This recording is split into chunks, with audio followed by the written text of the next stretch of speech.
All right, welcome to this impromptu Stampscapes Live, where I'm going to test out some different compositions on these 5 different versions of metallic blue cardstock.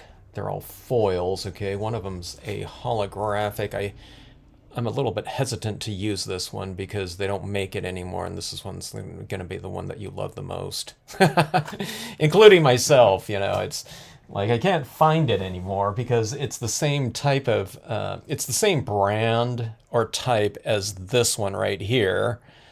And I don't know. I just don't see another version of this blue one out there. So that being said, it's a good lesson that if there's kind of something that's, you know, some kind of funky type of paper, it's probably a good idea to pick it up, you know, if you like it, and if you know, you think you might want to use it at some point in time, it's probably not a bad idea to pull the trigger on it.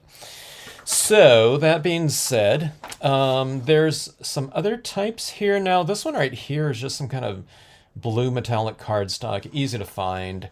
There's some slightly different, kind of value and hue, maybe a little bit of a temperature change right here with this one. It's a little bit of a warmer blue, and you can see it's kind of, I call it like a lizard skin, and it's that Recollections brand that's sold at Michael's, okay? Easy to find and pretty cheap, you know, in terms of construction, but I don't care because it's also cheap in terms of cost, so I really love it.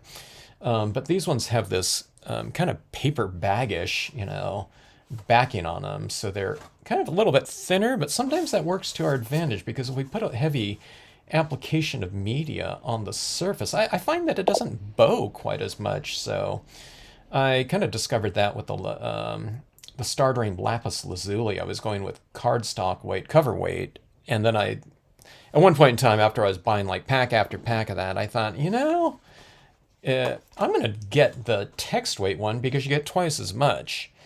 And I didn't have any kind of like a different result from it because I'm mounting these types of cardstocks on something a little bit firmer, you know, a card backing or foundation anyway. So I really don't need these to be, you know, terribly stiff. So that being said, you know, if they are stiffer, sometimes they're nicer to work on, but they could be a lot cheaper in the thinner style versions here.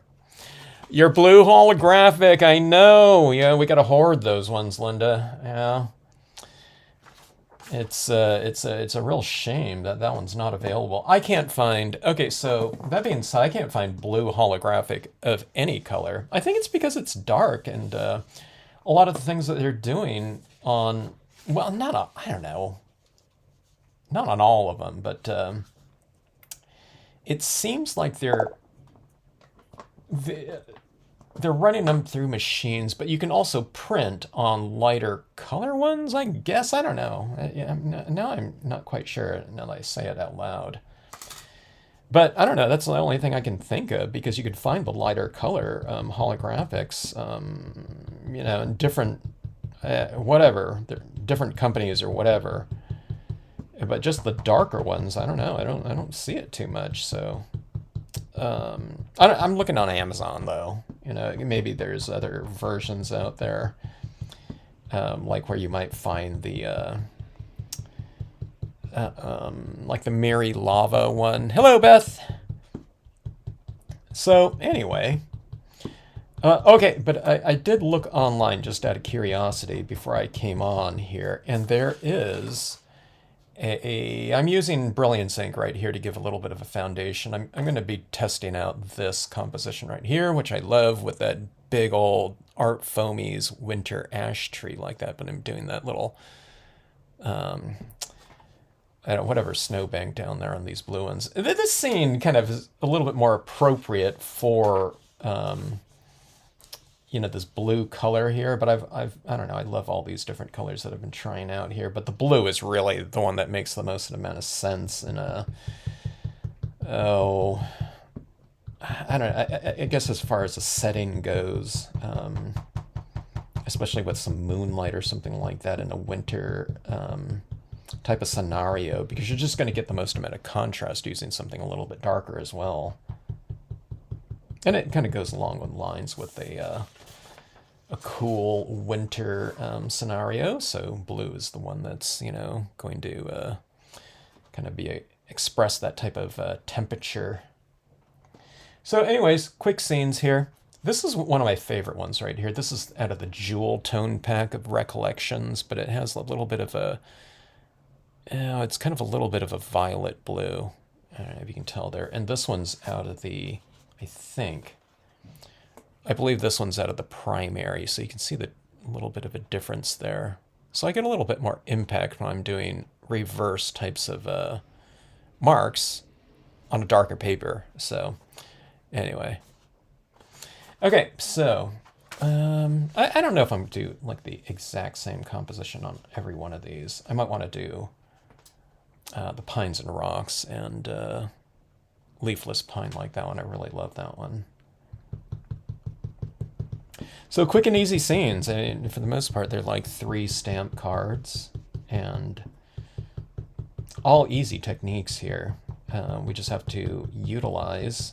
If anyone's watching this live or in replay, you just want to use compatible media. Sometimes when people do, you know, I don't know, they like what they see in terms of a finished card. If they're not watching like the, you know, the YouTube video, they might say, okay, well, how did you do that? And I'll say, well, I used white brilliance ink and or white brilliance pigment ink, and they'll grab their oil-based pigment ink or something like that, and then utilize it on this non-porous type of surface like this, and it just might never dry for them, even if they spray seal it. So they're saying, oh my God, you know, he made it sound so easy to do. Well, you just have to use the compatible media with it. So now there's different brands that you can try out, and it doesn't have to be specifically brilliance, you know, in some scenarios. But with a lot of them, you know, it does have to be, unless you're doing something like laying a white pigment ink down and embossing it, okay? And then you can use, you know, different brands for that. Because you're not utilizing just the bare brilliance for its capabilities just on its own. You're just using it as base for, you know, embossing powders or something of that sort. So, but if you want just that straight white ink to dry on there, I guess brilliance is the way to go. Now, something like this little base down here, it occurred to me, I mean, we could kind of mask this off, and you can use some sort of white paint just to lay down that, you know, base down there. And I think that would be pretty good too, because it would be nice and opaque, maybe more opaque than the white brilliance. It's just that, you know, I don't know, white brilliance is everyone's, you know, not everyone's supplies, but a lot of our supplies. A lot of people just have it but don't use it too. So anyway, all right, so this one right here, this one's the blue holographic. Do I want to use that one for the same scenario? I guess so. I thought maybe I would use that for this one right here with the leafless pine. I really love that look like that. Maybe I'll throw the moon on this one too. Okay, so let's try it out here. Now this paper right here, this blue holographic, it feels different. It's shinier, it's more coated. It has some sort of, I don't know, sealant on it. I'm kind of curious if this one, if I add this down here, some of this blue tone is going to come off, just like my other colors did, the red and the golds. But we'll take a look here. So this is one of those things you can do too. You know, if you have a lot of cards and you're going to do the same composition for Christmas cards or something of that sort, you can kind of break up the monotony just by making them slightly different. I'm using 5 different blue tones here. And this one's the holographic, of course, but the other ones are just straight metallics. But you can see, you know, the differences right here. So there's my foundations right there. All right. A little bit of different look with each one of them. Let's make let's see, let's throw the moon on a couple of these other ones. I think on this one I'm just going to leave it as is, because if I put a moon up there, I guess that would look okay. But maybe that would be blocking out some of the holographic patterning of it. So maybe I should just leave that one as is and just put some stars up there. Let's just, I don't know, let's grab, let's go with, let me see, these two. Let's go with these two for a moon. Okay. On this one, I want to block out some of that kind of crackle on there. Not all of the Recollections packs are that blue, that kind of warmish blue.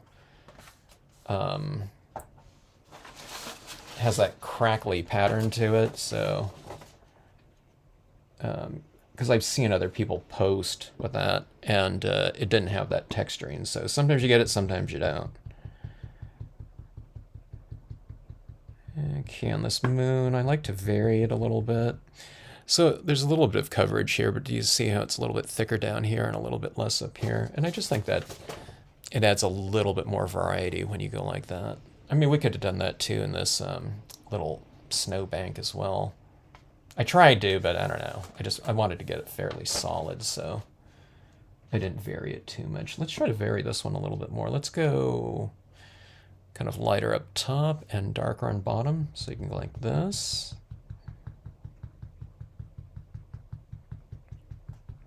Okay, now as this dries, it's also going to get a little bit more see-through, so apply a little bit more to a lot more than you think you're going to need.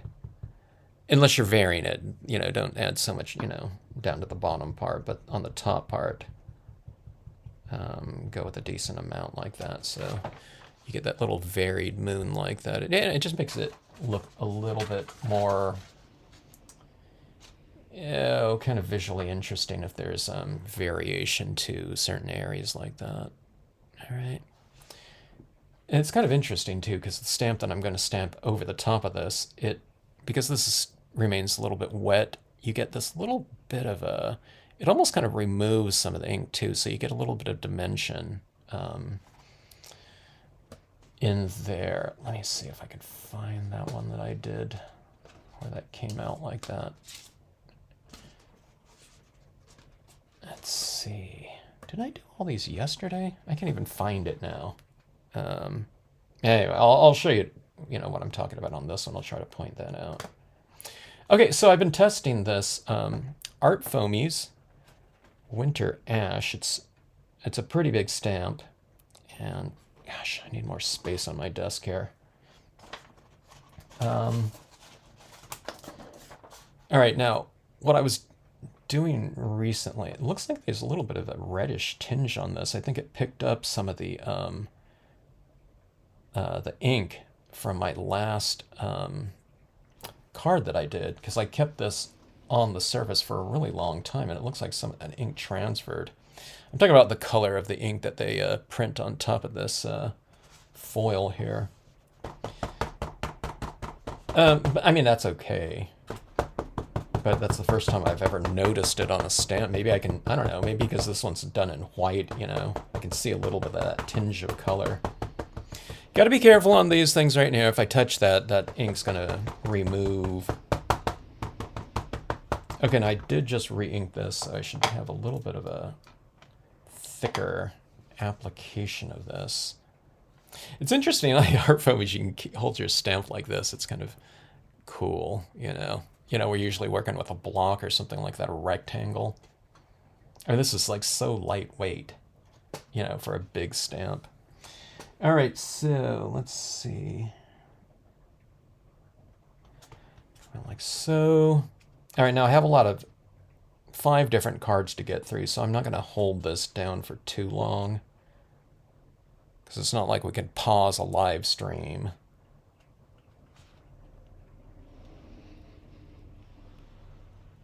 Okay, press and hold, but don't squish this down, because you don't want to squish that raised portion down to the point where you're stamping out the foot of the stamp, because I probably got some of this white ink on that area there, so you don't want to squish down too much or at all. I mean, I got a little bit right there. See, I'm talking about like this area right around in here.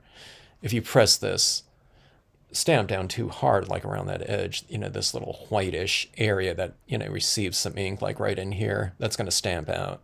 All right. And it's easier to do it with a, you know, a foam stamp like that. So just be aware of that. But look at that. I think that looks really good in blue. I mean, when I was doing these other color schemes, like I said, it seemed like, oh, you know, I want to find some good usages for these different colors of foil, and I think that it looks good on all of them, but the blue seemed the most natural. So here's my reds here, and here's the gold on gold, and here's the silver like that. But that blue really stands out. And I mean, that blue right there is not a holographic, but I think it looks really good just on blue foil. And this is like really easy, an easy color to find, or easy surface to find. It might not be the same brand, but I don't know. And you can get just an individual pack of just blue foil if you want to too. I don't think I have too many foils. Your gold and silver, because I find that those ones are kind of like your base colors.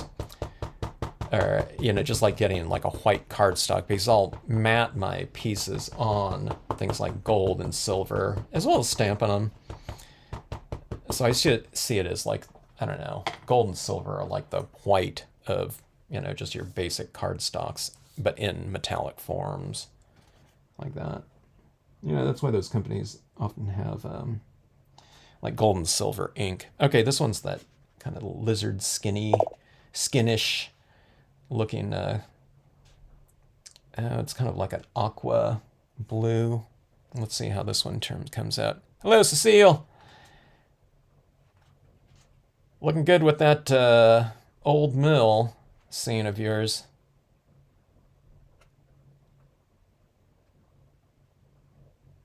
All right, let's see here. Oh, I should mention that on these cheaper foils like this, they're a little bit porous. I mean, you can see how textured this one is down here. And I think it grabs the inks easier than your more like super coated, reflected style of foils. So that they're kind of cheap, you know, it can serve us well. You know what I mean? They're not quite as mirrored as, like I said, like something like this. But I mean, that really stamps on there really nicely. I don't know, maybe it's because I just re-inked it as well. You know, I should always re-ink my pads, and anytime I'm going for something that's, you know, this large, and stamping it over something that's darker, but I don't know. It's not just this time, though. It's when I've used that Recollections type of foil, cheaper foils in the past, I thought, yeah, I think that's grabbing my other inks, you know, a little bit easier. And I guess it makes sense, you know, it's more shiny and coated or something like that. It's going to be a little bit less resistant to inks that we use on there. But see that right there? See, it's kind of like got a little bit of a, I wouldn't call it a satin sheen. I mean, it's shinier than that, but it's far less than, you know, the super glossy types.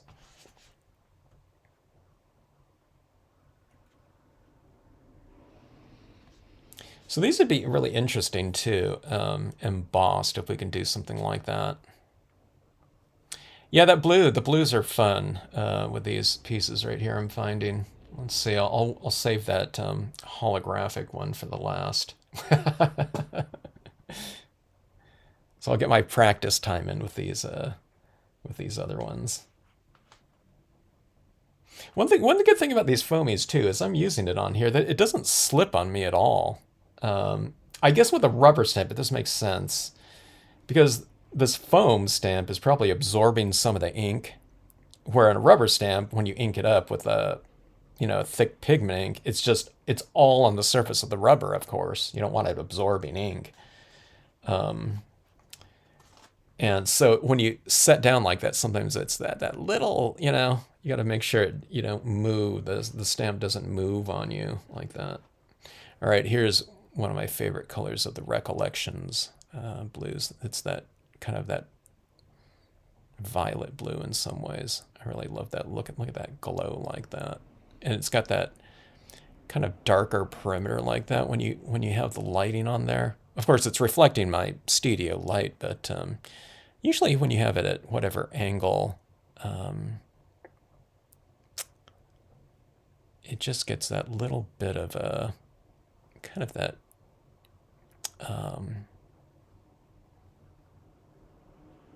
vignette. Couldn't think of that word. Okay, let's go with this one right here. This one's just a real cheap pack right here. I think I got a whole, I did get a whole pack of this one right here. Or no, wait. Maybe that's the blue. There was some blue that came in a multicolored pack. Maybe it's the one that came in this pack right here. I'm not sure. When you got that blue holographic, you didn't get a whole pack of it. It was there was I don't know, 4 or 5 different colors of blue metallic cardstock in that pack. And the holographic was the most interesting one and the most dramatic. And this one to me was a little bit, I don't know. I mean, it's nice, but it has that kind of aluminum, like a brushed aluminum look to it. So I don't find it inherently, super exciting, especially in comparison to some of the other types of papers. But definitely usable. I mean, it's if you compare it to like a piece of white cardstock, yeah, it's reflective and metallic like that. It's going to capture more light and reflect it. So, but I've just been using kind of more, I don't know, kind of louder surfaces in recent years. So.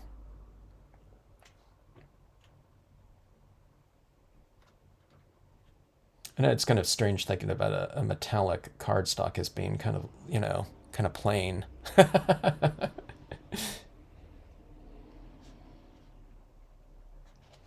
right.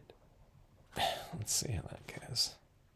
I don't need to hold this down for too long, I'm finding. I guess I just needed to re-ink before.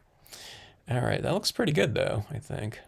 All right, now these all need to be spray sealed, so I'm not going to be doing any white highlighting on these, but I think we can get the gist of what these will look like. One of the things I want to do too on one of these cards, maybe, I don't know which one, maybe on this one right here, I'm going to put a bunch of clear crystals on one of these trees. I don't know what's going to represent.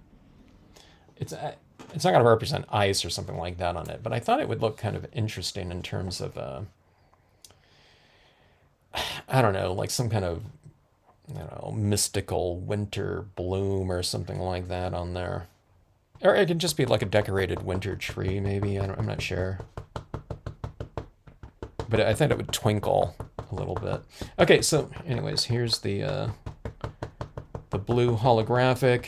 If you just joined in, it's discontinued. You can't get it anymore. Unless Linda here will sell a piece to you for it's like $100 a sheet.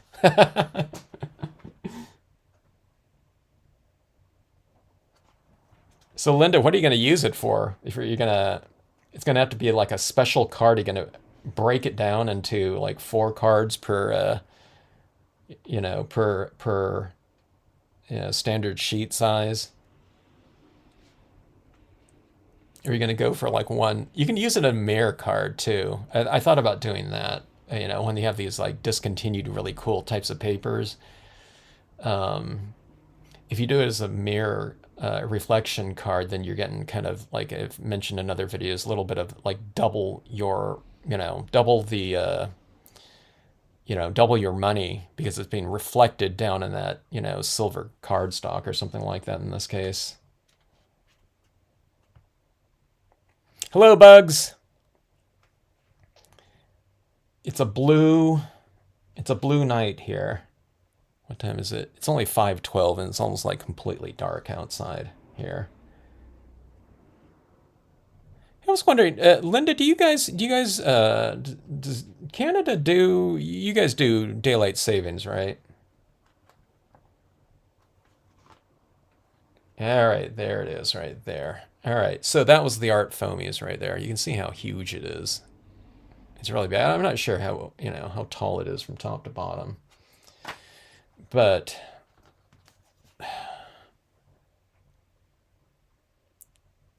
that is really fun. Mirror cards, yeah. The one thing about this, though, okay, so this is holographic cardstock, right? This one happens to be kind of a specific directional holographic, okay, like that. So something like this for me, if I did it horizontally, it would, I tend to look at this as something like maybe that would be happening up in the sky or like reflected in the water.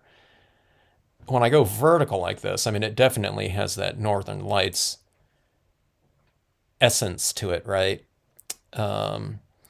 So that's one of those things that, I'm kind of considering when I'm doing these types of cards like this. And I tend to think that those Northern Light, going vertical like that for a winter scene, that's, I think I haven't seen them before, but I think that's when, more of those Northern Lights tend to come out, right? Isn't it more like in those winter months? Okay, but anyways, let's see right here. So these are the 2 Recollections blues right here. 3. Okay.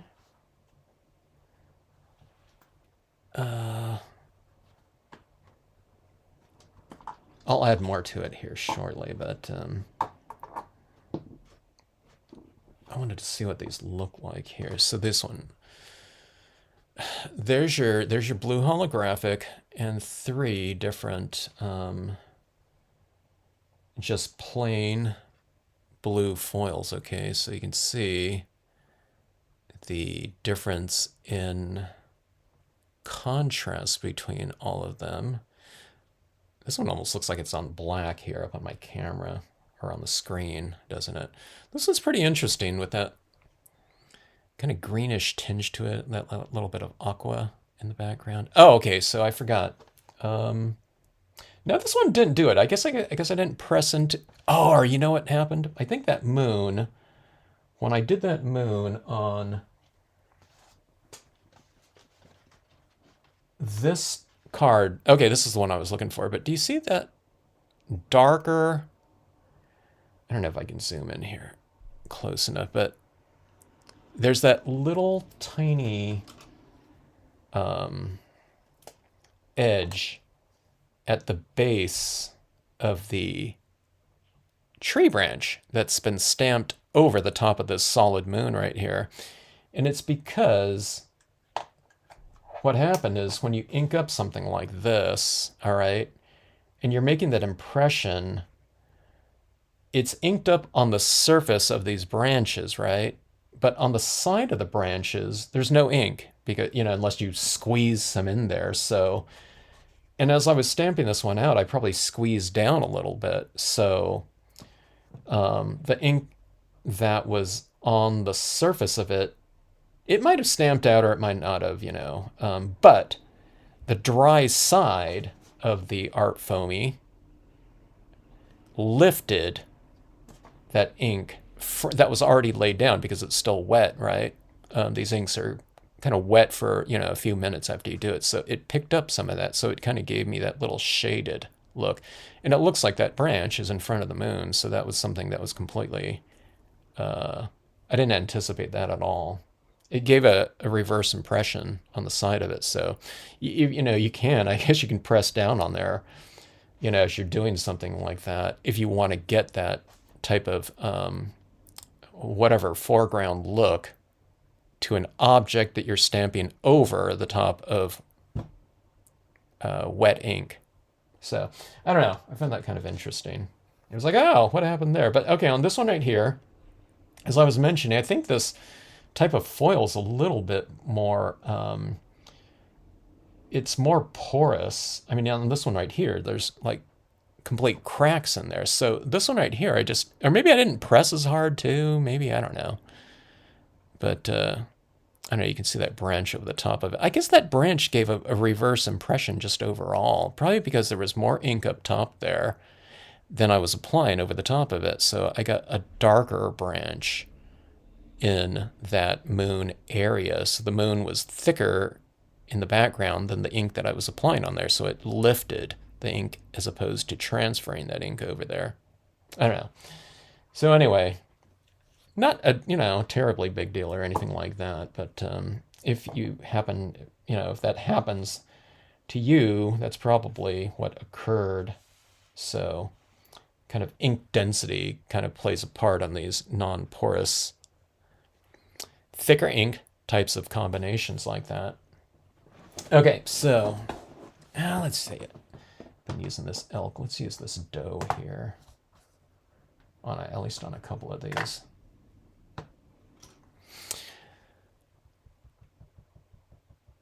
Daylight saves. We're now, yeah, dark at, yeah, 5:15. So what time do you get dark up there? Were you dark at like 4, you know, like 4:15? That's one thing about the Pacific Northwest. I love it during the summer times, but man, I wouldn't want to, you know, I wouldn't want it getting like dark at, I don't know, 4 or something like that. I probably shouldn't go to one of those countries where it's like dark, like except for like a half an hour each day.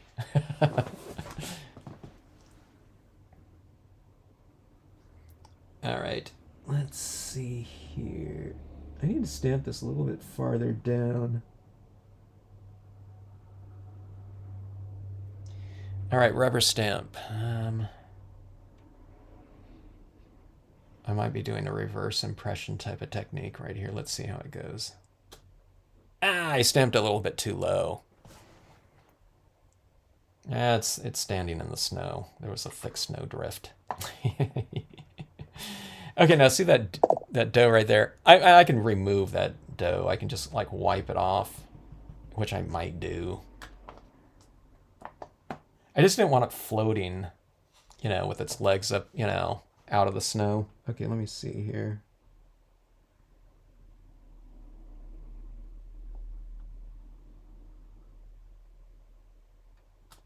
Okay, that's better. All right. This one right here. So this is how kind of fragile that ink is right there. See, I touched it right there, and that ink came off. I mean, you can always just reapply it.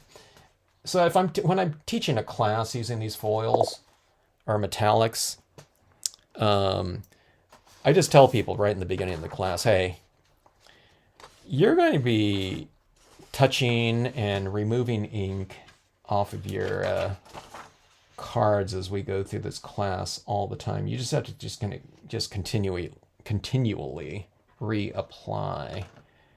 And I tell people that just so they don't get frustrated when that happens, and it's definitely going to happen. I keep touching mine all the time. All right, now what happened to my cotton ball? I don't know. Oh, I'll just grab a new one. I'm definitely out of space on my desk. I need to clean up around here. All right, I'm using my non-cotton pad here. I'll just use it briefly. That pad right there is for my impressions that I do. And then I have a separate Brilliance pad for my cotton ball application of media. Okay.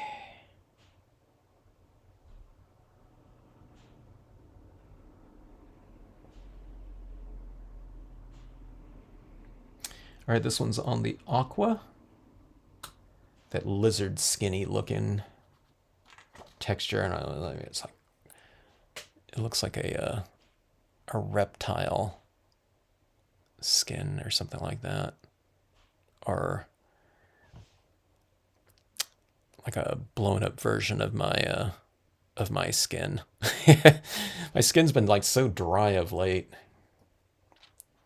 All right, now this one I can see some patterning on there as well, but it's just not as like pronounced as this one right here. And these are the Recollections one again. This is a color right now here. If they released just a pack of just this one right here, I'd probably pick up a pack. Although I don't know, what is there, like 20 sheets in there or something like that?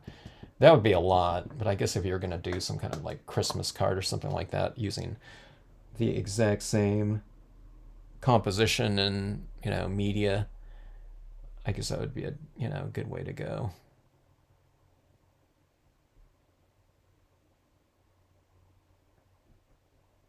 But I if you get that jewel tone pack of this, I think any of those colors in the jewel tone pack would look great with this composition. And I think as long as there's all these metallics right here, I find that they all kind of work in a holiday card type of scenario. Because they look like, I don't know, they look like ornaments or something like that, which come in all different types of colors. 4 p.m., yeah. Yeah, I mean, my sister lives up in Seattle.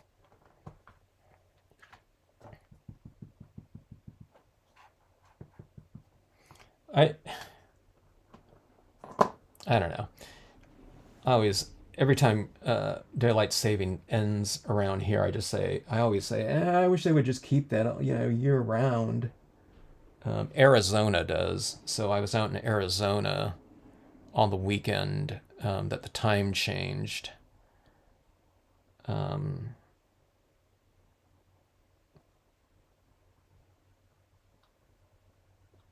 And I think that's typically when I've been out there in the past. It's always changed on that same weekend.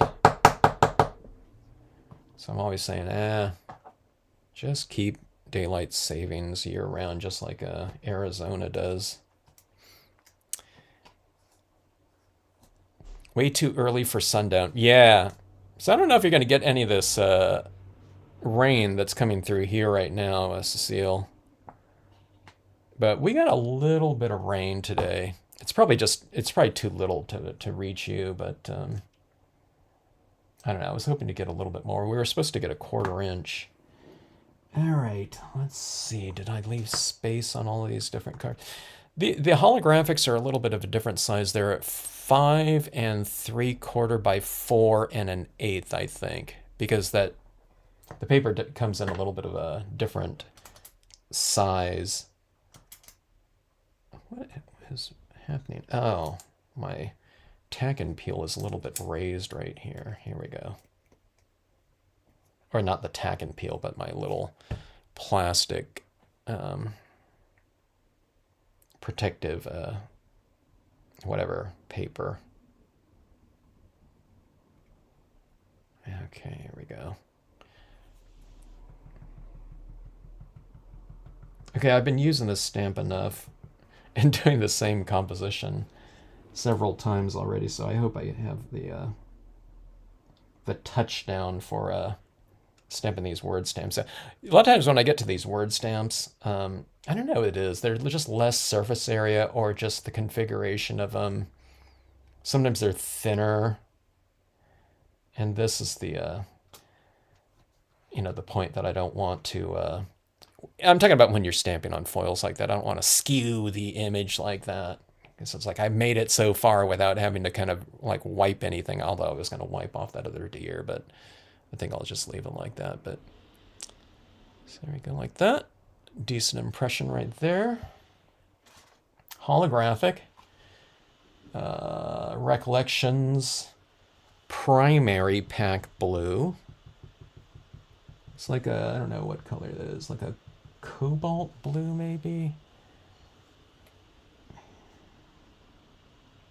All right, this one's starting to warp on me. When I was out in Arizona, all of my cardstocks, my metallics were like this. So I had to like counterbend it to use them. But it was just interesting, you know, you get into these different, you know, whatever, relative humidity situations, and it's like you can really see the effects on your media that you've been using for a long time, but they're acting slightly different or a lot different.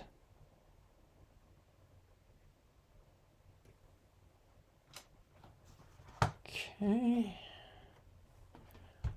Like that.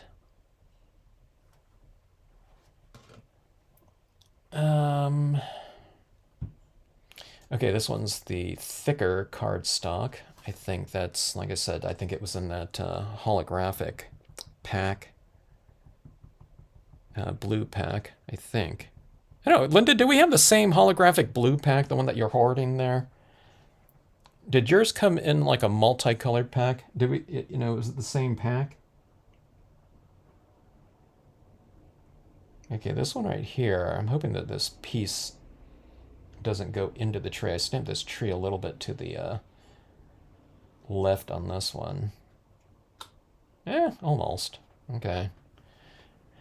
I just don't want that E going completely into it and it ends like, I don't know, it just touches it right there. Okay.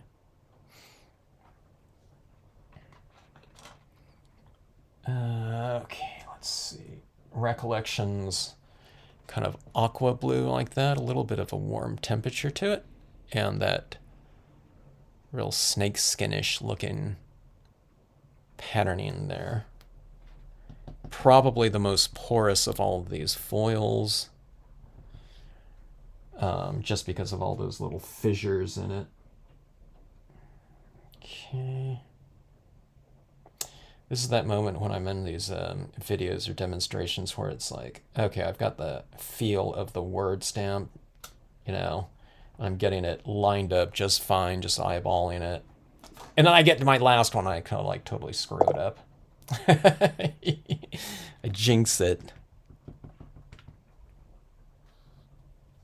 But this is like the most user-friendly combination of media ever, you know, stamping these thicker inks on a fairly non-porous surface because you can just wipe it off and just stamp it again. Okay.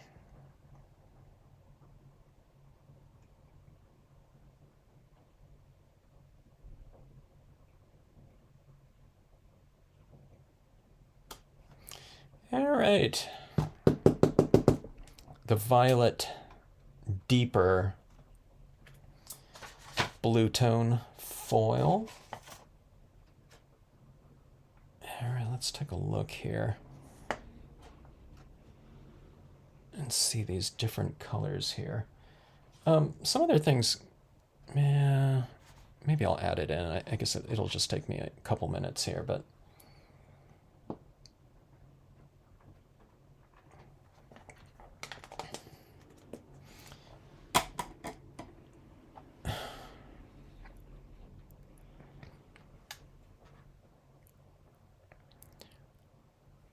preferences. I mean, this one's almost kind of cheating though, because this one's going to be, you know, the most dynamic. You know, with that movement and the changing of, you know, colors in there. But I don't know. No, some of these aren't like this one's. This one's much lighter than those other ones. You can see the color it is like that. But I don't know. I mean, there's not a whole lot of difference, you know, between each one of these. I don't know. Do you like the ones with the moon, I should say? The moon looks really good on there, doesn't it? Maybe the moon should be a little bit more up here, though. But the moon provides a pretty good focal point, doesn't it? Let's add some stars up here. I think that silver, maybe a silver pen would look kind of cool. Maybe not for a lot of these stars or whatever highlights on here. I'm not going to add on any highlights on my branches like I've been doing on these other ones, because you have to do that, like those little highlights in the white ink. I don't know if you can see it too much on this one. I didn't do a whole lot on that one. But here it is on the silver, these white highlights in here that on these branches that make it look a little bit lighter. You have to do that after you spray seal it like that. There's no way you're going to add this onto this wet ink right here with all that ink, you know, with all that pigment going up into your tip here and clogging it. So you have to spray seal it first before you can do those types of things. But I can add on things like my little star textures with this. And I was thinking, I really wanted all these cards to be really fast like yesterday, so I didn't do any like crystal applications, but I think some, you know, like a couple little crystal, you know, stars in the background would be kind of interesting. And like I said, I want to do one of these trees, just like a bunch of little crystal kind of blossoms on the branches or something like that. Maybe I'll add like white leaves in there or something like that. I think that would be kind of cool. You know, what that would represent, I have no idea, but I think that would be kind of fascinating. You can have some of them like falling.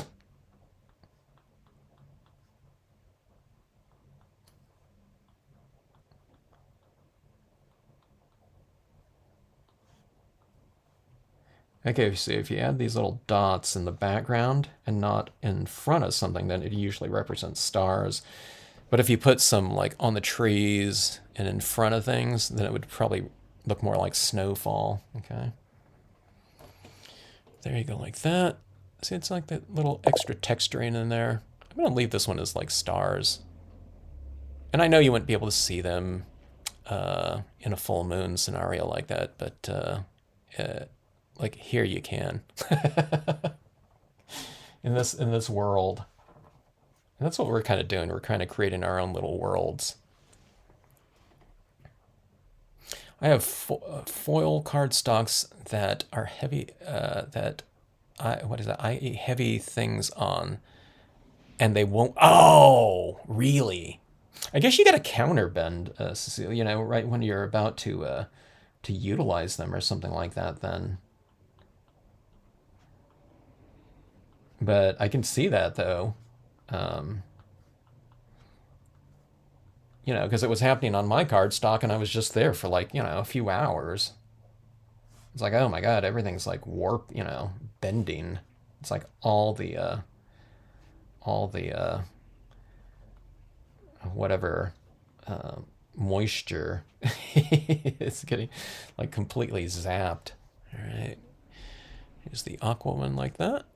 See, adding those little dots in there, what does it take? I don't know, like 5 seconds? I don't know, maybe 10 seconds to do or something like that. So, yeah, let's add it. I'm trying to pick out the one that I'm going to add on. The one that I'm going to add on some crystals or something like that onto the leaves. I'm not going to create, I think it would be better just to not add kind of a competing, almost like a camouflaging texture in the background. So I'll just avoid, you know, doing the dots that I'm going to do that on.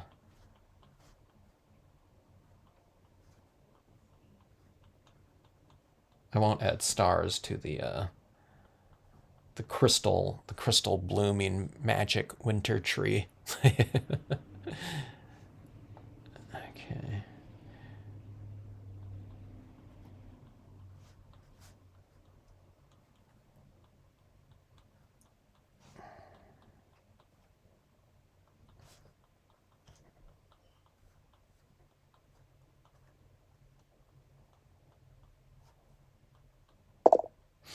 All right. I guess that kind of looks like snow, even though I didn't do it. I didn't do it over the front of my tree because I don't want to pick up any of that wet ink and get it in my pen here.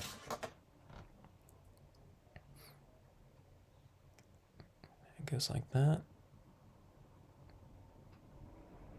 See, that's, I would have found, I mean, I really like the look at that. And I think that looks really cool.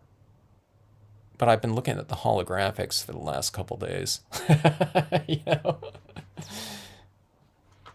which are a little bit more dynamic. But I do like the look of these blue ones here, though, too. Just the plain blues. All right, so there's that one right there. That blue really, I don't know, it does really capture the spirit of a kind of a northern lighty type of thing, huh?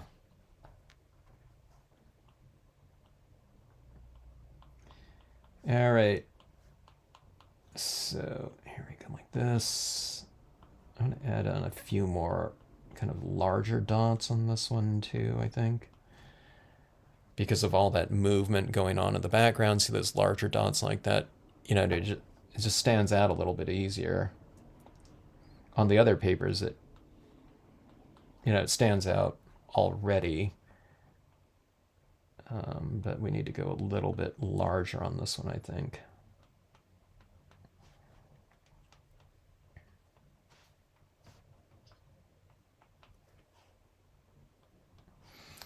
All right, so just out of default, that one will be my crystal tree, but there's those little dots on that. Like so. Creates a little bit more depth in the background.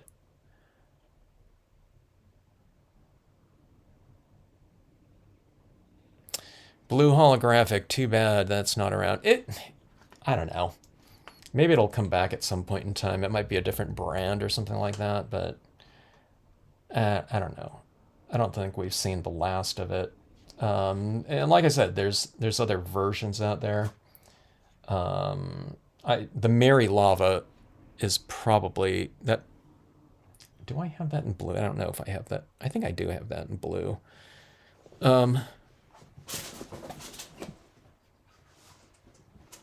So here's the Mary Lava. This one's purple, but it's kind of that bluish tinge to it. It's almost like that color up there. Not really, but it's a little bit closer to it.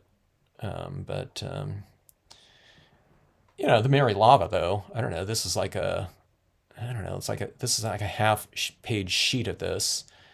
This one right here is, I don't know, it might be like a 50-cent dollar piece of cardstock right here, where this one's, I don't know, this one's like 25 cents or something like that. Those recollections packs. They've gone up in price, but they're still really reasonable. I think it's like a 25 sheet pack, and I think there's 5 different colors. And I was buying it as cheap as like $3, and I think it was 66 cents or something like that. But there's often like the buy one, get one, like a half off now. And they're a little bit more, but they're kind of phenomenally reasonable.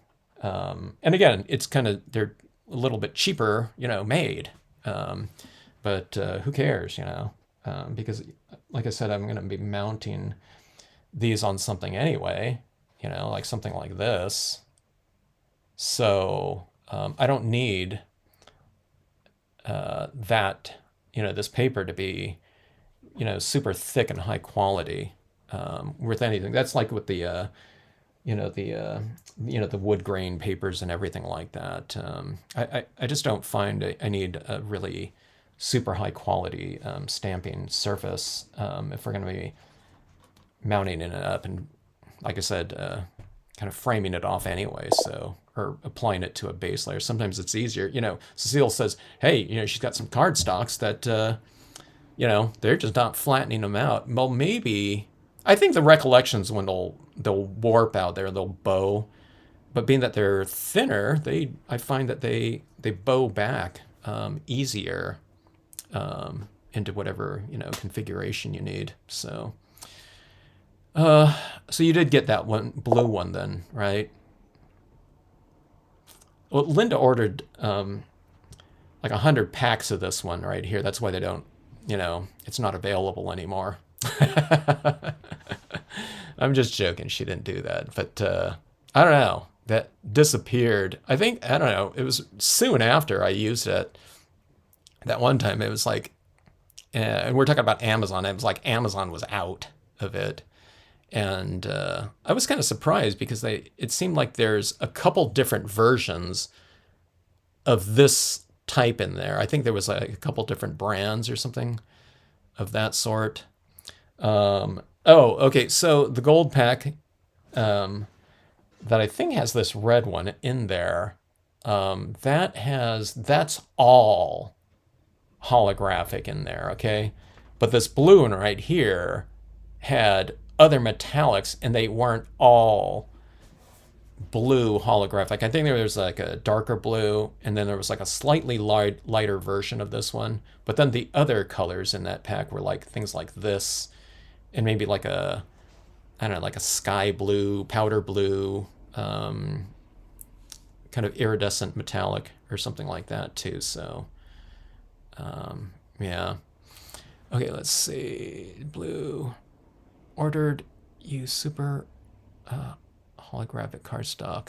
Almost too late. Oh, for cards. December 2nd, huh? Well, just do this scene, Linda, right here. You can crank out a lot of them very quickly. How long does this take me to do? So this was 1 hour right here. So that was 5 cards. And remember, I was like, rambling on about different things here. So, I don't know, this card right here. So yeah, on your card you can do the 3 stamp challenge. Glad you like the moon, Beth. Yeah, the moon kind of anchors that sky a little bit more, doesn't it? It varies it. Man, maybe I should have done the blue in all of them, or the moon. I'm trying to think here too. The moon smaller would be too small, huh? If we did like a moon that was the size of like a pencil eraser or something like that, huh? So this the moon here, by the way, that's a 1-inch punch. Oh, well, here it is right here. Anyone have these still? Do they even still sell these things? I don't even know. I think this. I don't think this one's even mine. I think it's my wife's that I borrowed from her, like, I don't know, 7 years ago. I think that was hers. I mean, I can't even remember. Yeah, the moon. Linda likes the moon. Beth likes the moon. Darlene, the aqua one is really beautiful. The aqua one it is pretty cool, huh? Can you see that one? It has that kind of little bit of a greenish tinge to it, like that. It has a little bit of temperature. I guess these ones do have temperature too, but they're cool temperature. Now this one's my favorite in terms of just my, that cheaper style of foil paper. But yeah, I'm kind of with you. I don't know. Maybe this one's really looking pretty good right here. And again, I think if you put this, like all 5 of these up there, you ask people to decide, which one they want, like the most. I think probably the holographic would probably win out. I don't have no idea. But yeah, so anyways, the other colors, luckily, are still readily available. And hopefully, we see some different versions of holographics in the future. I don't know how long these types of things will be around because I don't know how much, people are using this type of thing, especially the printing industry. Like comic books, when they have like special editions of certain issues, they'll have it in holographic, but nothing like that. So I don't know if you have to have like the printing industry, people printing stuff on that type of paper to really have it, kind of stick around, because crafters will buy a pack of this and we'll have it for a really long time. Even me, who loves working on this thing like this, but how many packs of this am I buying? I might buy like 1 pack and it's lasting me forever, because they're in full sheets or something like that. But the printing industry, if they're printing something up like a publication, they're going through, a whole like pallet of it or something like that.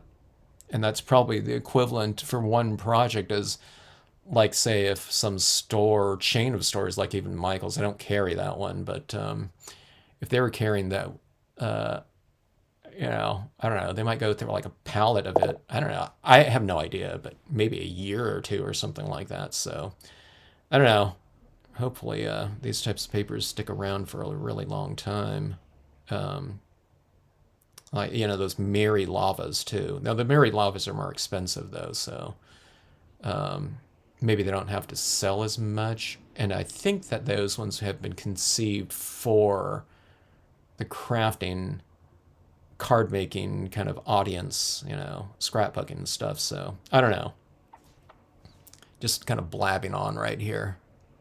I don't like seeing things disappear, so that kind of I don't know. I hate when that happens to something that that I really like to use. Yeah, so Darlene, this was a really fast one to to mass produce like this. So, and like I said, I think it looks pretty good in with any color scheme. So I think it looks all holiday-ish, no matter what it is. I wasn't quite sure about the golden ones, but I think it looks good in gold as well. I don't know. Maybe like the gold one. People like the golden one better. Who knows? This one's a little bit of that. Um, I think this one's the yellowish, the yellow gold. And then there's one that has a little bit more orange to it. I don't know. Do people have a preference? Now these ones, I have formatted, and they're matted like this. But I don't know. Do you like the blues, the gold, like that? Okay, it was, and again, these ones are the holographic, so it's kind of, it's not like a fair contest right here, but, and then there's the silver right there, with the holographic. So let's see. This is the most, I think this is might be the most copies of one composition I've done, like, ever. But I don't know. I started using that that Art Foamy's Winter Ash, and I really wanted to. And then I've been playing around with this other. I didn't pull this like holographic cardstock out for a while, but and I didn't use some of the colors before, so I really wanted to see what that would look like. And now for over the course of like whatever 2 days, obsession.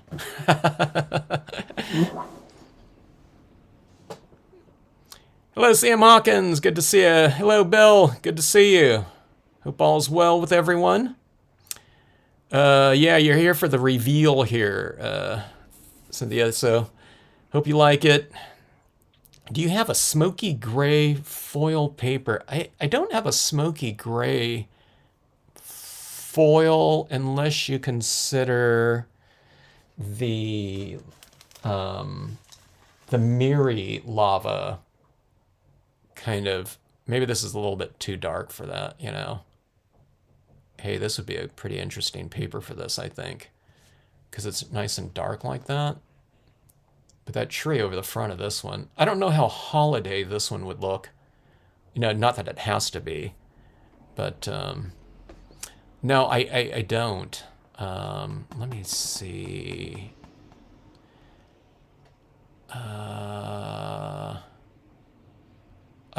Does anyone have like a smoky gray foil here? I'm trying to think if I've ever seen one outside of the patterned ones. Okay, I don't know. This is probably considered more like a brushed black charcoal, though, than like I mean, it is gray, but it's like a 90% gray or something like that. So, I don't know.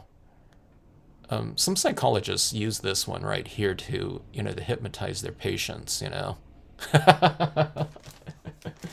I'm just joking, folks. That's not happening. But I don't know. That would be really cool, though, Darlene. Especially for like white ink applications, I would love that. But I don't know. Yeah, I don't think I've seen that before. I don't see too many like gray colors to begin with in things like metallics or foils. I think this is people just like colors, so they just would outsell like colors, you know, by a huge margin. Maybe that goes back to like childhood too, you know, when you looked at everyone's like crayon packs at the end of the year, you know, their favorite colors would be like, you know, like a tiny little nub. And like things like gray or something like that would be like the full stick.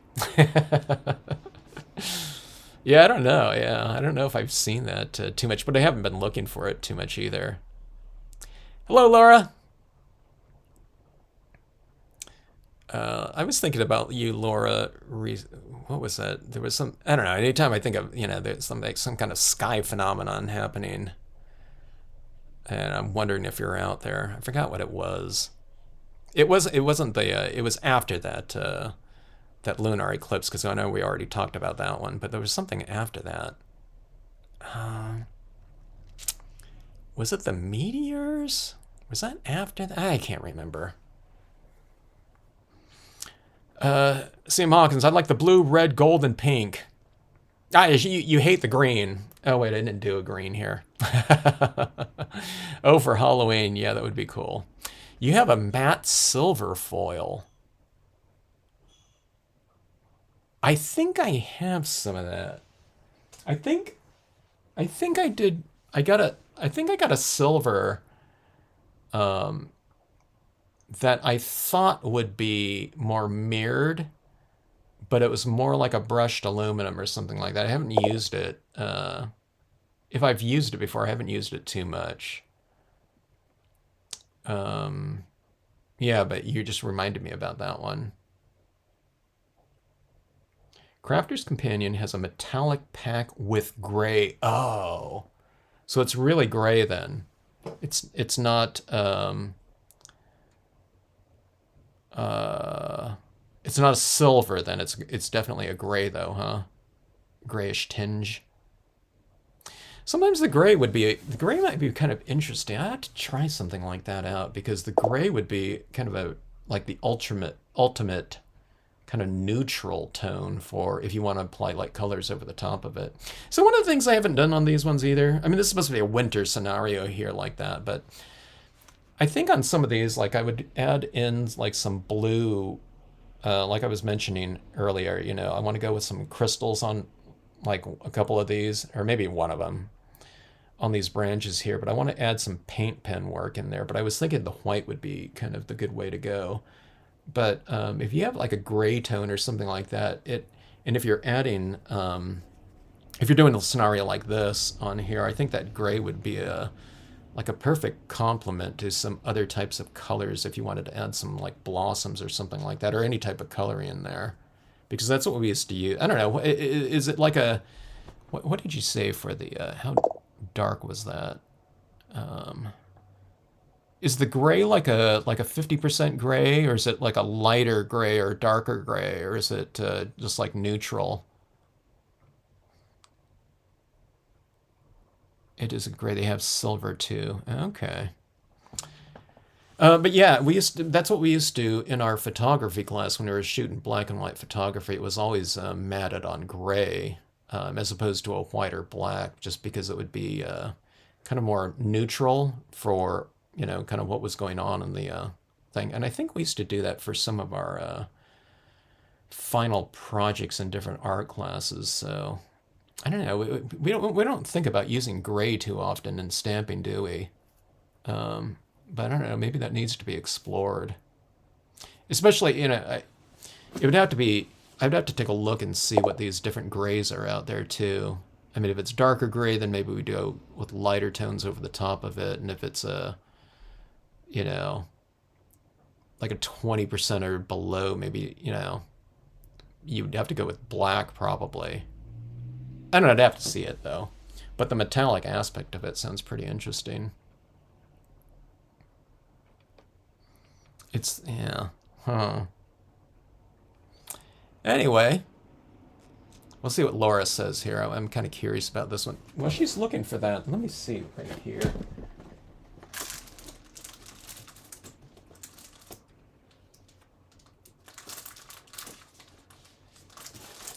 Okay, so I can find my papers easier because I have them a little bit more organized, but here's kind of a more of a, like a slightly, I mean, this isn't gray, but it's, you know, it's like a brushed aluminum pack.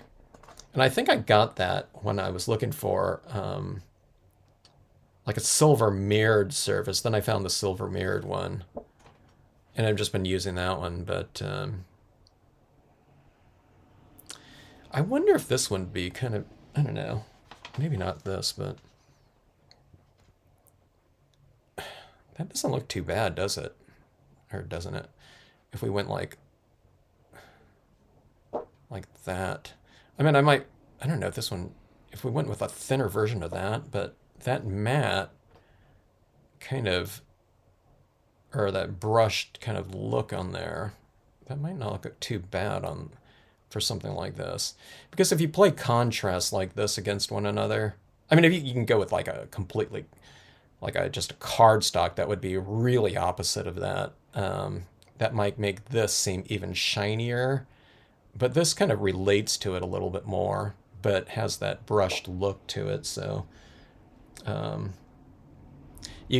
you can intensify the look of this type of thing that's going on in there if you have something a little bit more, I don't know, contrary to it. But that looks kind of interesting like that if you went with like a big, you know, like a 1-inch border around, like even like this card right here. That'd be kind of interesting. But I think this is closest to gray as I come. It's like I said, it's like aluminum or something like that. I don't think I've even used it one time, though. Okay, so anyway. Let's see. I don't know if Laura's checking there, but whatever you meant, you'll like check that for the next time. So anyways, here's, you know, this quick card type of application here. I'm trying to think if there's anything else. I don't know. Can anyone else figure out anything that would be kind of interesting on this? Okay, here we go. I have 2 colors of Crafter's Companion. Gray one is light, and the other one. Okay, so you got a couple of different spectrums of it there, and that's Crafter's Companion, and that you said is a metallic gray, huh? It almost seems like metallic gray is almost like a silverish color, but I gotta check. Yeah, I want to see that one now. I'll check it out. So if anyone wants a metallic gray, so Laura, those were 2 different packs then, right? It wasn't like a gray pack that has, or did you say it was a multicolored pack? Oh, it is a metallic pack. Okay, so it has those 2 versions in there. That would be better, I think. Huh. I don't know. Give it a try. Okay, so anyways, this winter ash here, it comes in a pack of metallic card. Okay. Multicolored though, right? Multicolored pack. Or is it 2 packs for those 2 different versions of the gray? I don't know. We'll check on that one. All right. So, anyways, I think this is definitely a go right here, and I need to test out. I told KP over at Art Foamies that I was going to test these 2 out today, but I really wanted to do more versions of this, you know, this composition right here before I put these stamps away and stuff like that. So. I can't wait to use these ones right here. At first I saw them and I was like thinking, you know, maybe that's not big enough because I like these trees to be like really big, but I think she's chosen like the perfect sizes because when I put the regular versions of this one up next to it, it's like this tall right here, which is a big stamp, you know. But I think that these birch stamps right here are going to be really fun to use. And I really love to use these ones, like on vellums and things like that. But I think these ones will provide a you know, some really good depth if you use them in conjunction with the other rubber versions of them. But just on their own, I think they would be quite a striking, you know, visual just on their own, though. So I don't know. More tests to come. Maybe I'll get around to those ones tomorrow. But these ones right here, if you just logged on and you haven't seen this done before, this is all Brilliance white ink on here, and you know, a little bit of the acrylic paint pen. But as far as your impressions go, you just stamp it on there, allow that to dry a little bit, and then spray seal it. I'm going to spray seal it with a workable fixative. I think on these ones I can use the triple thick. Linda and I were talking about, you know, if you spray this too thickly, on one of my cards, yeah, this one right here, I sprayed a little bit too thick because I was spraying in kind of cooler weather, because it was like midnight or something like that when I sprayed it. I don't know if you can see that right there. But it didn't really affect anything over here, but then I sprayed down here kind of thickly. And I don't know if you can see that little texturing right there. And I showed it in this other video from earlier in today, where I give it like a really thick spray across this type of colored holographic.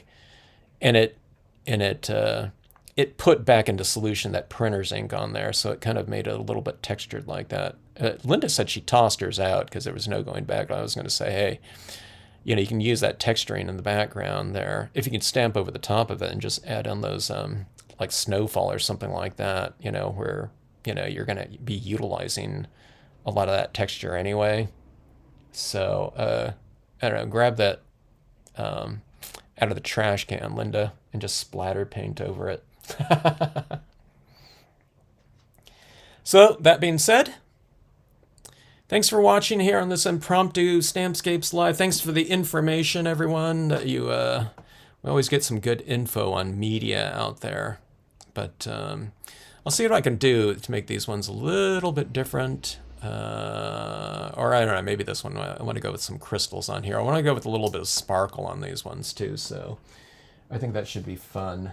What I'm talking about is, and this one, you know, we just have those little crystals up here in the sky as stars, but I want to add some of that onto a couple of these trees, and I think that would be pretty cool. So anyway, fun with holographics. It doesn't surprise me too much that I'm doing these holographics now, because I was going with something that was like kind of the opposite look, you know, with the super mellow types of like vintage papers and the wood grain papers like this. So it's like, you know, it's like this type of thing is like almost the opposite from one another in terms of kind of visual, I don't know, whatever variety and volume on here. You know, it's something like really, you know, aged looking and kind of weathered to, I don't know, whatever your like super modern types of papers like that.